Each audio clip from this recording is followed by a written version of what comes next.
साध संगत जी, प्रेम से कहना धन निरंकार जी। स्वागत है आप सभी का आपके ही चैनल पर। आशा करती हूँ आप सभी बहुत अच्छे होंगे। आज मैं आप सभी के लिए एक बहुत खूबसूरत साखी लेकर आई हूँ। तो चलिए ज़्यादा समय ना गवाते हुए आज की साखी सुनते हैं। साध संगत जी, बहुत पुरानी बात है। एक गांव में भागवत कथा का आयोजन किया गया।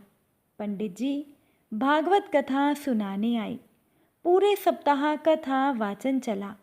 पूर्णाहुति पर दान दक्षिणा की सामग्री इकट्ठा करके पंडित जी रवाना होने लगे। साध संगत जी, उसी गांव में एक सीधा साधा गरीब किसान भी रहता था जिसका नाम था धन्ना जाट। धन्ना जाट ने पुजारी जी के पांव पकड़ लिए और वो कहने लगा, पंडित जी महाराज, आपने तो कहा था कि जो भी ठाकुर जी की सेवा करता है उसका बेड़ा पार हो जाता है, लेकिन आप तो जा रहे हैं। मेरे पास ना तो ठाकुर जी हैं और ना ही मैं ठाकुर जी की सेवा और पूजा की विधि जानता हूँ। अब पंडित जी को अपने घर जाने की जल्दी थी। उन्होंने उस गरीब किसान से पीछा छुड़ाने के लिए एक सिलबट्टा उसे दिया और बोले, ये ठाकुर जी हैं, इनकी सेवा पूजा करना। धन्ना जाट ने कहा, महाराज, मैं सेवा और पूजा का तरीका भी नहीं जानता। कृपया करके आप मुझे ये सब चीज़ें समझा दें। पंडित जी ने कहा, पहले खुद नहाना, फिर इन्हें नहलाना, फिर इन्हें भोग चढ़ाकर तुम तभी खाना खाना। इतना कहकर पंडित जी तो वहाँ से चले गए। अब साध संगत जी, वो किसान एक सीधा और सरल आदमी था। पंडित जी के कहे अनुसार वो सिलबट्टे को बतौर ठाकुर जी अपने घर में लाकर उसने स्थापित कर दिया। दूसरे दिन स्वयं स्नान करके सिलबट्टे रूप ठाकुर जी को उसने नहलाया। वो किसान एक विधवा माँ का बेटा था।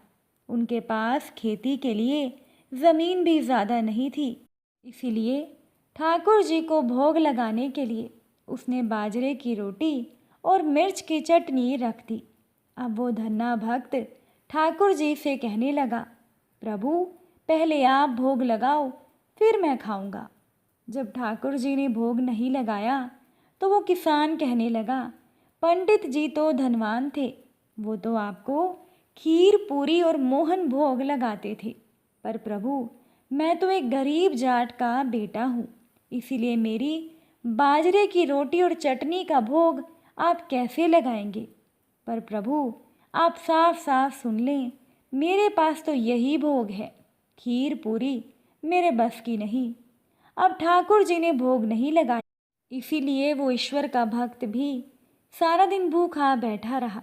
इसी तरह से वो रोज़ एक बाजरे की ताज़ी रोटी और मिर्च की चटनी रख देता और ठाकुर जी से भोग लगाने की प्रार्थना करता। अब ठाकुर जी तो पसीज ही नहीं रहे थे।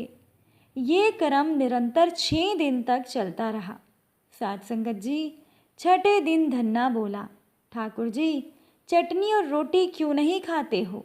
आप कहो तो मैं अपनी आंखें बंद कर लेता हूँ, फिर आप खा लेना। लेकिन फिर भी ठाकुर जी ने भोग नहीं लगाया। धन्ना भी भूखा प्यासा बैठा रहा। 7वें दिन धन्ना जाट जिद पर उतर आया, फूट फूट कर रोने लगा और कहने लगा, प्रभु, मैंने तो सुना था कि आप दीन दयालु हो, पर आप गरीब की कहाँ सुनते हो।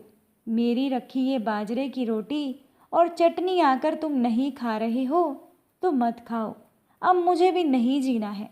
इतना कहकर उस किसान ने सिलबट्टा उठाया और अपना सिर फोड़ने को तैयार हो गया। अचानक से सिलबट्टे से एक प्रकाश पुंज प्रकट हुआ और धन्ना का हाथ पकड़कर वो प्रकाश पुंज कहने लगा, देख धन्ना, मैं तेरी चटनी और बाजरे की रोटी खा रहा हूँ। ठाकुर जी ने वो रोटी और मिर्च की चटनी बड़े मज़े से खाई। जब ठाकुर जी ने आधी रोटी खा ली तो धन्ना बोला, क्या ठाकुर जी, क्या मेरी पूरी रोटी खा जाओगे? मैं भी 6 दिन से भूखा प्यासा हूँ, आधी रोटी तो मेरे लिए बचा दो। ठाकुर जी ने कहा, तुम्हारी रोटी और चटनी मुझे बहुत मीठी लग रही है, तुम दूसरी खा लेना। धन्ना ने कहा, प्रभु मेरी माँ मुझे एक ही रोटी देती है, अगर मैं दूसरी लूँगा तो मेरी माँ भूखी रह जाएगी। प्रभु ने कहा, फिर तुम ज़्यादा रोटी क्यों नहीं बनाते?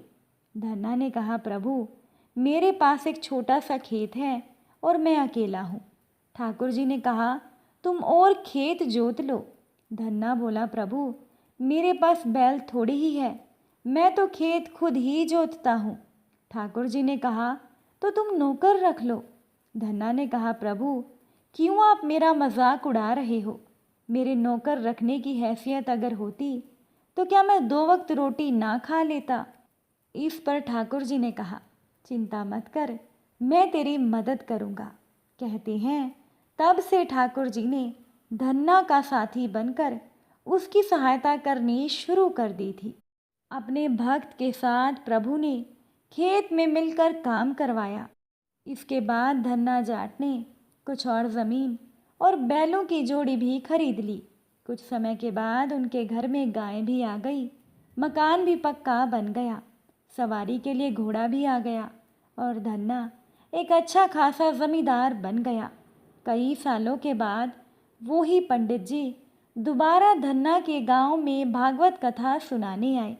धन्ना भक्त भी पंडित जी के दर्शनों को गया। पंडित जी को प्रणाम करके धन्ना ने कहा, पंडित जी आप जो ठाकुर जी मुझे देकर गए थे वो 6 दिन तो भूखे प्यासे रहे, उन्होंने मुझे भी भूखा प्यासा रखा।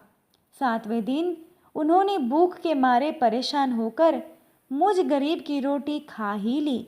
उनकी इतनी कृपा है कि वो खेत में मेरे साथ कंधे से कंधा मिलाकर हर काम में मेरी मदद करते हैं। अब तो मेरे घर में गाय भी हैं, इसीलिए अब 7 दिन तक घी और दूध मैं ही भेजूंगा।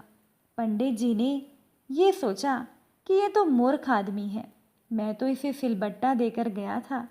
जब उन्होंने गांव के लोगों से पूछा तो लोगों ने बताया कि महाराज चमत्कार तो हुआ है, अब ये धन्ना किसान गरीब नहीं रहा, अब तो ये किसान से जमींदार बन गया है।